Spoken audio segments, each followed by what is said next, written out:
Pakar Perserikatan Bangsa-Bangsa atau PBB Ahmad Syahid mengatakan kebencian anti-Muslim meningkat menjadi epidemi. Ia pun mendesak negara-negara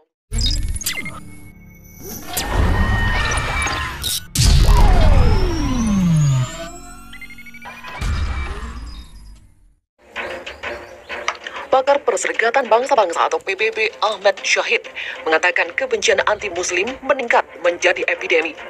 Ia pun mendesak negara-negara untuk bertindak melawan representasi negatif Islam yang kini meluas, permusuhan, kekerasan, hingga terjadinya Islamofobia. Menurut laporan mengutip dari survei Eropa pada tahun 2018 dan 2019, Ahmad Syahid menunjukkan bahwa hampir 4 dari 10 orang memiliki pandangan yang tidak baik tentang Muslim.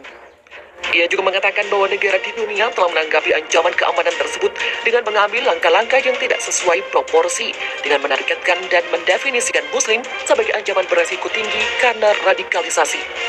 Menurutnya, langkah-langkah Islamofobia tersebut termasuk membatasi Muslim untuk hidup sesuai dengan sistem kepercayaan mereka, menghubungkan komunitas agama, pembatasan akses ke kewarganegaraan, pengucilan sosial ekonomi, dan stigmatisasi yang meluas terhadap komunitas Muslim dunia.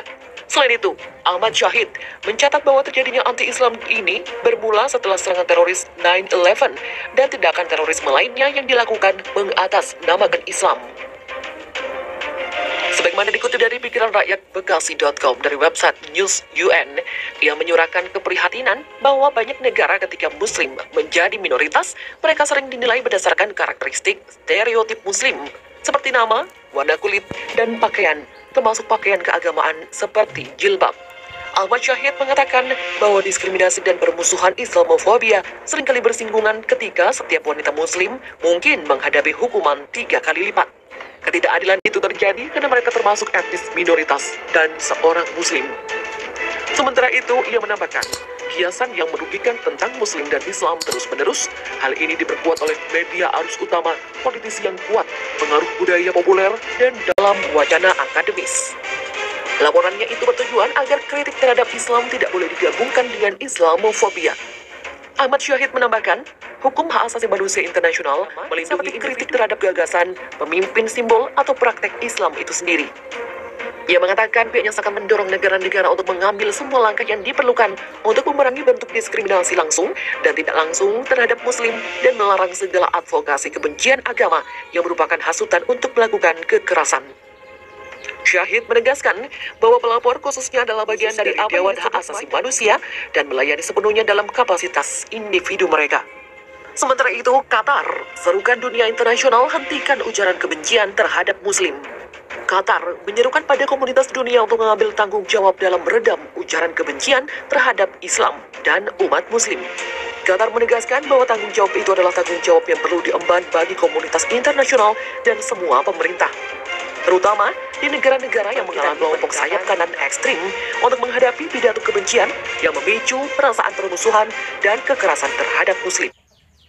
Perwakilan tetap Qatar kepada Kantor Perserikatan Bangsa-Bangsa di Jenewa, Duta Besar Ali Khalfan Al-Mansauri saat berdialog secara interaktif dengan pelapor khusus tentang kebebasan beragama atau berkeyakinan pada sidang biasa ke-46 Hak Asasi Manusia.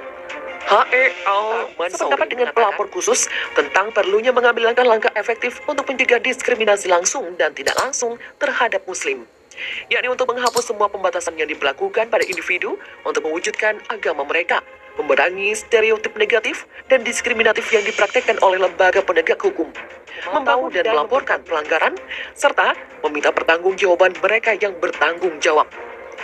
Dia menambahkan bahwa laporan pelapor khusus mengklarifikasi konteks berbeda di mana Muslim di sejumlah belahan dunia dihadapkan pada praktek-praktek yang melanggar hak dan kebebasan mereka dalam kerangka yang disebut Islamofobia. Menurutnya, meskipun pihaknya mengutuk keras praktek-praktek ini, pihaknya prihatin bahwa manifestasi kebencian dan permusuhan terhadap Islam dan Muslim negatif yang mengarah pada prasangka dan diskriminasi terhadap Muslim, serta mengarah pada pengucilan mereka dari kehidupan sosial, politik, dan sipil. Sebab menurutnya, perilaku itu kerap mengakibatkan adopsi tindakan legislatif dan eksekutif yang berkontribusi pada pelanggaran lebih lanjut terhadap hak umat Muslim dunia.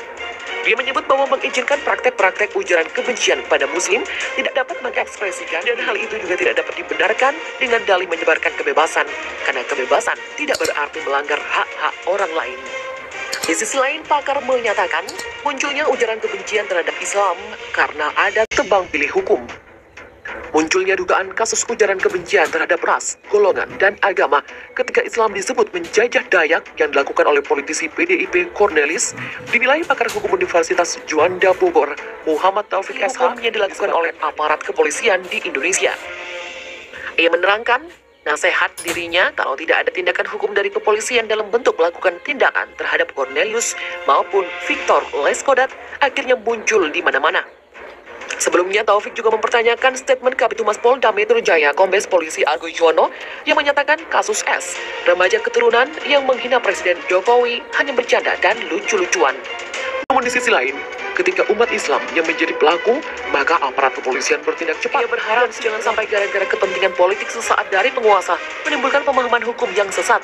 Sebab sangat bahaya dan kepentingan sesaat itu menenggelamkan hukum sehingga menjadi penegakan hukum yang sesat. Sehingga penegakan hukum diukur, you partainya apa?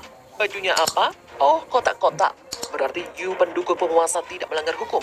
Kamu bukan kotak-kotak, bajumu selain kotak-kotak. Berarti kamu melanggar hukum. Yang seperti ini tidak boleh.